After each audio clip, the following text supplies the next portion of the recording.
بسم اللہ الرحمن الرحیم۔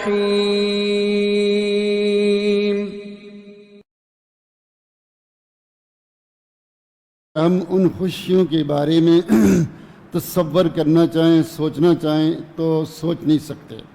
ایسی خوشیاں کہ اللہ کے رسول صلی اللہ علیہ وآلہ وسلم نے کہا ما لا عین رأت ولا اذن سمعت ولا خطر علی قلب بشر، کہ ان خوشیوں کے بارے میں اگر کوئی سوچنا چاہے، تصور کرنا چاہے تو تصور نہیں کر سکتا، نہ کسی نے دیکھی نہ سنی۔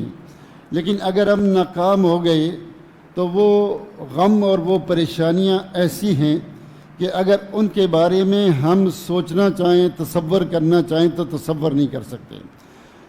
اللہ کے رسول صلی اللہ علیہ وسلم نے ارشاد فرمایا کہ اس کے غم ایسے ہیں کہ اگر کسی کو اس جہنم سے نکال کر اس دنیا کی آگ میں ڈال دیا جائے تو وہ آرام سے سکون سے سو جائے گا۔ یعنی وہ آگ، وہ جہنم کی آگ اتنی شدید ہے، اتنی سخت ہے اس آگ کے مقابلے میں، اور اس آگ کو آپ جانتے ہی ہیں۔ اس لیے اس جہان کی تیاری کریں، آخرت کا۔ اور جنت میں اللہ کے رسول صلی اللہ علیہ وآلہ وسلم نے ارشاد فرمایا کہ اگر کسی کو صرف اتنی جگہ مل جائے، ایک سوٹی کے برابر، ایک لکڑی کے برابر، تو وہ خیر من الدنیا وما فیہا، وہ دنیا اور دنیا کی ہر چیز سے بہتر ہے، اچھی ہے۔ اس لیے یہ جہان ختم ہونے والا ہے، ہمیں آخرت کی تیاری کرنی چاہیے، جنت الفردوس کی، جہنم سے بچنے کی۔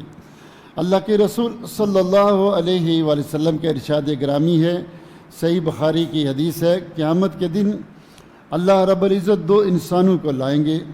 ان میں سے ایک انسان وہ ہوگا جس کو اللہ رب العزت نے اس دنیا میں سب سے زیادہ خوشیاں دی ہوں گی، سب سے زیادہ نعمتیں دی ہوں گی، سب سے انسانوں میں سے سب سے زیادہ نعمتیں اس کے پاس ہوں گی، لیکن اس نے اس دنیا میں رہ کر آخرت کی تیاری نہ کی ہوگی، تو اللہ رب العزت اسے جہنم میں ڈالے گا اور پوچھے گا اے میرے بندے یہ بتلا کیا تجھے دنیا کی کوئی خوشی یاد ہے؟ وہ کہے گا اللہ ایسا لگتا ہے کہ میں نے کبھی زندگی میں کوئی خوشی دیکھی ہی نہیں، کوئی نعمت میں نے محسوس ہی نہیں کی۔ یہ وہ بندہ کہے گا جس کی ساری زندگی خوشیوں میں، نعمتوں میں، آسانیوں میں کٹی ہے، تو یہ ساری خوشیاں بھول جائیں گے۔ جب اس جہنم گے تو سب کچھ بھول جائے گا۔ اس لیے اس آخرت کی تیاری کریں۔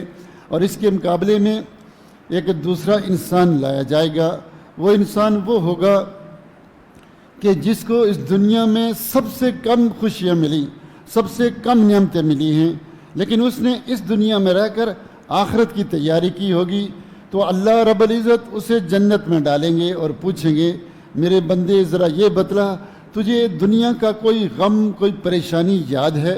وہ کہے گا اللہ ایسا لگتا ہے کہ میں نے ساری کی ساری زندگی کبھی کوئی غم دیکھا ہی نہیں، کوئی پریشانی دیکھی ہی نہیں۔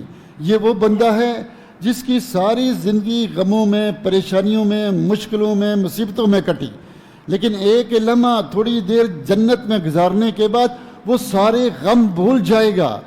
اس لیے اس دنیا کی خوشیاں بھی ختم ہونے والی، غم بھی ختم ہونے والے، یہاں کسی چیز کو باقی نہیں رہنا ہے۔ تو جس چیز کو باقی رہنا ہے اس کے لیے کوشش و کاوش کریں، اس کے لیے محنت کریں۔ کل شیء ہالک الا وجہہ، ہر چیز کو ختم ہونا ہے، ایک میرا رب باقی رہے گا، اور وہ عمل جو آپ نے اپنے رب کو راضی رکھنے کے لیے کیا وہ باقی رہے گا، وہ قیام قبر میں، جنت میں، آخرت میں وہ کام آئے گا۔ اس لیے وہ کام کریں جن کاموں نے، جن چیزوں نے ہمیشہ رہنا ہے۔ جنت اور جہنم کیا ہے میرے بھائیوں، ذرا اس کے بارے میں پڑھا کرو، قرآن و سنت سے غور کیا کرو، سوچا کرو کہ وہ کیا چیز ہے۔ اللہ رب العزت نے جب جنت کو بنایا تو جبریل کو کہا کہ جاؤ ذرا میری جنت کو دیکھو، میں نے اس کو بنایا ہے۔ جب جبریل امین نے آ کر جنت کو دیکھا تو واپس جا کر کہتے ہیں اللہ تیری جنت ایسی ہے، اتنی خوبصورت جگہ، اتنی اچھی جگہ کہ تیرے سارے ہی بندے اس میں جائیں گے، کوئی بندہ اس سے پیچھے نہیں رہے گا۔ چونکہ اتنی اچھی، اتنی پیاری، اتنی عمدہ چیز ہے کہ تیرے سارے ہی بندے جنت میں جائیں گے۔ کہا جبریل دوبارہ جاؤ، اس کے ارد گرد جا کر دیکھو، اس کے دائیں بائیں آگے پیچھے جا کر دیکھو۔ جب جبریل امین دوبارہ گئے اور جنت کے ارد گرد دیکھا تو جو مشکلات دیکھیں تو واپس آ کر اللہ کو کہتے ہیں اللہ تیرا شاید ہی کوئی بندہ اس جنت میں جائے، تیرا شاید ہی کوئی بندہ اس جنت میں جائے۔ تو ارد گرد تو بڑی مشکلیں ہیں، بڑی پریشانیاں، بڑی رکاوٹیں ہیں، بڑے مسائل ہیں۔ کہا جبریل میں نے جہنم کو بھی بنایا ہے، جاؤ ذرا اس جہنم کو دیکھ کر آؤ۔ تو جب جہنم کو دیکھا تو کہا اللہ یہ جہنم اتنی بری جگہ ہے کہ تیرا کوئی بھی بندہ اس میں نہیں جائے گا، تیرا کوئی بھی بندہ اس جہنم میں نہیں جائے گا۔ تو کہا جبریل جاؤ جہنم کے ارد گرد جا کر دیکھو، اس کے آس پاس دیکھو۔ جب آ کر اس کے آس پاس، اس کے ارد گرد دیکھا تو واپس جا کر اللہ کو کہتے ہیں اللہ ایسا لگتا ہے تیرے سارے ہی بندے جہنم میں چلے جائیں گے، شاید ہی تیرا کوئی بندہ بچے گا۔ تو اس لیے جنت میں جانے کے لیے کچھ مشکلات ہیں، کچھ رکاوٹیں ہیں، کچھ پریشانیاں ہیں، صبر کرنا ہے، اسلام پر چلنا ہے۔ اور جہنم میں جانے کے لیے کوئی مشکل نہیں، جو مرضی آئے وہ کرو، جو دل میں آئے وہ کرو، جو تم دل و دماغ میں چاہتا ہے وہ کرو۔ اس لیے میرے بھائیوں، میرے دوستو، جنت میں جانے کی تیاری کریں، جہنم سے بچنے کے لیے تیاری کریں۔ ہم اپنے آپ کے بارے میں سوچتے ہیں کہ ہم تو ہیں ہی اہل حدیث، ہم تو ہیں ہی بڑے نیک، بڑے اچھے، جنت تو بنی ہمارے لیے ہے، من قال لا الہ الا اللہ دخل الجنہ۔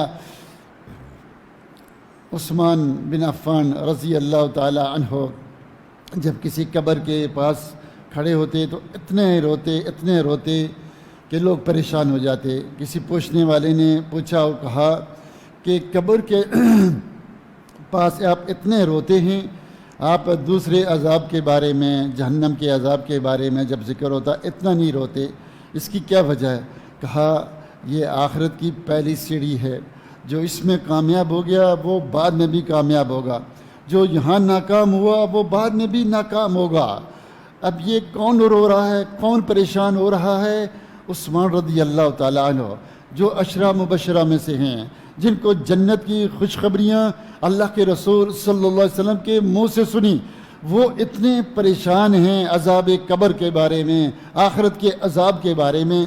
اور ہمیں کوئی پریشانی نہیں، کوئی ٹینشن نہیں ہے۔ ہم میرے بھائیوں ذرا اپنا محاسبہ کرو، غور کرو، آخرت کو یاد کرنا، اللہ سے ڈرنا، جہنم سے ڈرنا، جنت کی امید کرنا، یہ بہت بڑی عبادت ہے۔ اور جنت میں جانے کے لیے، جہنم سے بچنے کے لیے سب سے ضروری بات جو ہے، اہم بات ہے، وہ یہ ہے کہ ہمارا اپنے رب کے بارے میں عقیدہ، نظریہ، سوچ درست ہونی چاہیے۔ آج ہم دنیا کی ہر چیز کے بارے میں تحقیق کرتے ہیں، اپنی ایک ایک چیز کو گھر میں لاتے ہیں، پہلے پوچھتے ہیں، نٹ پہ دیکھتے ہیں، ڈھونڈتے ہیں اس کی کمپنی کون سی، کوالٹی کیا ہے، پھر دیکھتے ہیں، چیک کر کے رکھتے ہیں۔ لیکن کسی سے رشتہ داری کریں تو پھر اس کے بارے میں بھی ہم سوچتے ہیں، لڑکا کیسا، لڑکی کیسی، تعلقات بنانے، کاروبار کرنا، یہ آدمی کیسا ہے۔ اور جہنم سے بچنا، جنت لینی ہے اور وہ اللہ سے لینی، کیسے ملنی ہے، اس کا کیا طریقہ کار، اس کے بارے میں کچھ ہمیں ڈھونڈنے کی، کوئی تحقیق کرنے کی ضرورت نہیں ہے۔ وہ اللہ کیا چاہتا ہے ہم سے غائب ہے۔ قرآن و سنت میں اس کے بارے میں لکھا ہوا ہے کہ وہ ہم سے کیا مانگتا ہے، کیا چھوڑنے کو کہتا ہے، ذرا غور و فکر کریں۔ کوئی فکر نہیں ہے۔ یہ کیسے ظلم کی بات ہے، افسوس کی بات ہے کہ ہم جنت اور جہنم کا معاملہ کریں اور اپنے رب کے بارے میں نہیں جانتے کہ اس کے وہ کیا چاہتا ہے، کیا ناراض ہوتا ہے، کن چیزوں سے بچنا ہے، کیا کرنا ہے، کوئی پرواہ نہیں۔ اور اللہ کے بارے میں جاننے کے لیے قرآن و سنت کے علاوہ کوئی دوسرا طریقہ نہیں ہے، کوئی اور راستہ نہیں ہے۔ میرے بھائیوں، غیب کو جاننے کے 3 طریقے ہیں۔ غیب کو جاننے کے 3 طریقے ہیں کہ اس کمرے میں کیا ہے مجھے نہیں معلوم، جا کر دیکھ لوں، ایک طریقہ یہ ہے، جا کے تالا کھول کے جا کر دیکھوں یہاں یہ چیز موجود ہے۔ دوسرا طریقہ یہ ہے کہ اس جیسی کوئی چیز ہو، آپ کہیں میرے گھر میں ایسا ہی قلم ہے، ایسی ہی کتاب ہے، تو آپ نے وہ کتاب تو نہیں دیکھی لیکن اس جیسی چیز دیکھ لی، آپ کو پتہ چل گیا کہ اس جگہ ایسی کتاب ہے، ایسا قلم ہے۔ اور یا پھر کوئی وہاں سے مخبر صادق آ کر آپ کو بتائے وہاں سے کوئی مخبر صادق کوئی آدمی آ کر بتائے کہ وہاں پر یہ چیزیں رکھی ہوئی ہیں۔ اب اللہ کو جاننے کا طریقہ، پہلا راستہ غیب کو، اللہ غائب ہے، پہلا راستہ کیا ہے کہ وہاں جا کر دیکھ لیں۔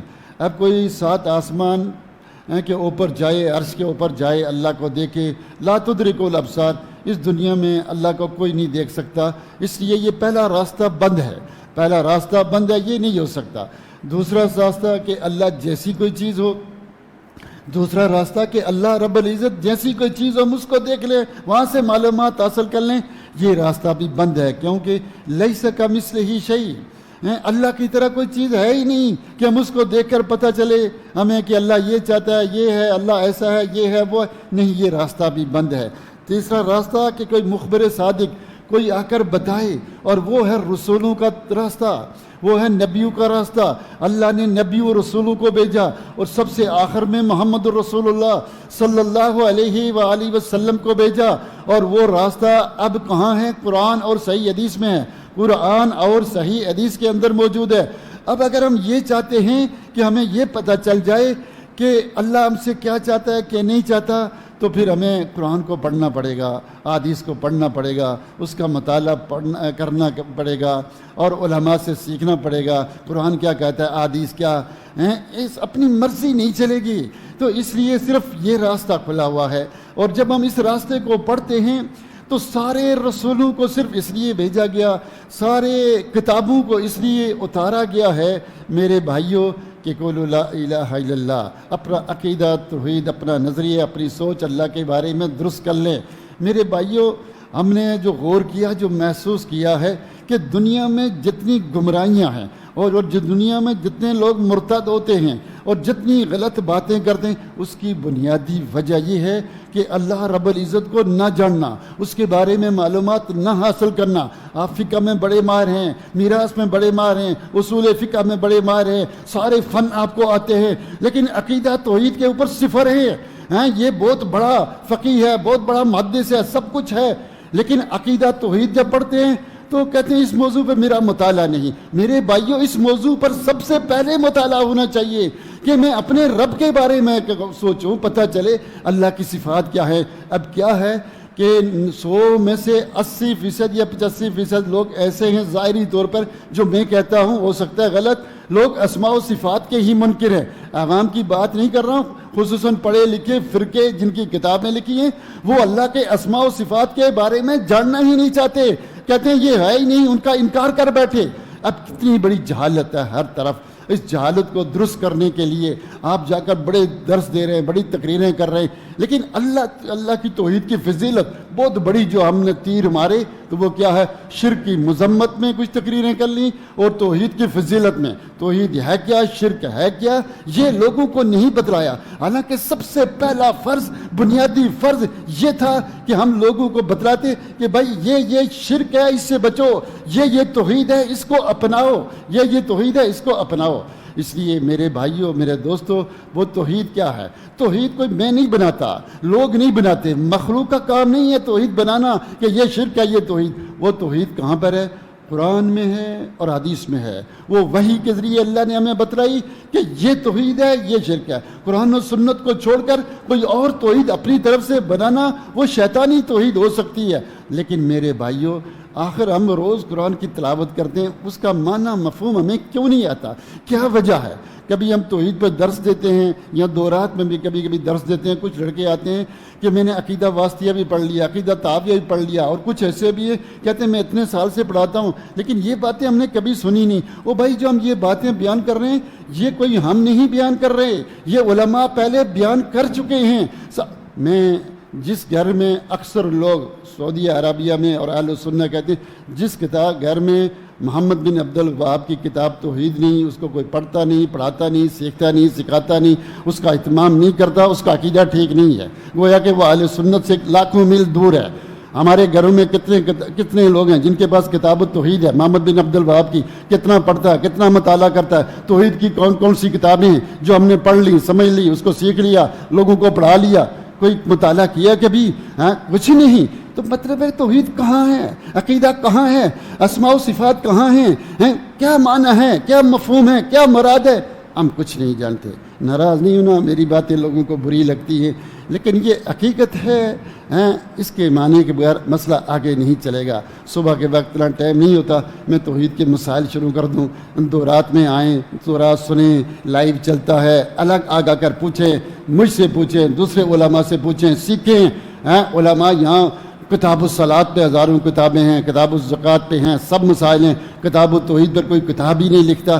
یقین مانیے جب شیخ بدیع الدین راشدی رحمہ اللہ نے کتاب لکھی توحید خالص، بہت سارے لوگوں نے ان پر اعتراض لکھے، یہ کیسی کتاب ہے، ہم نے کبھی ایسی کتاب سنی نہیں، یہ تو بالکل ہٹ کر ہے ہمارے منہج سے۔ وہ کوئی ہٹ کر نہیں تھی، اور انہوں نے کچھ اپنی بات لکھی بھی نہیں، وہ سارے سلف صالحین کے اقوال اس پر لکھ دیے کہ یہ وہ قول، وہ آیات، وہ حدیثیں جمع کی، اس کے اندر اگر آپ پڑھیں گے ان کی اپنی کوئی ایک بات بھی نہیں ہے۔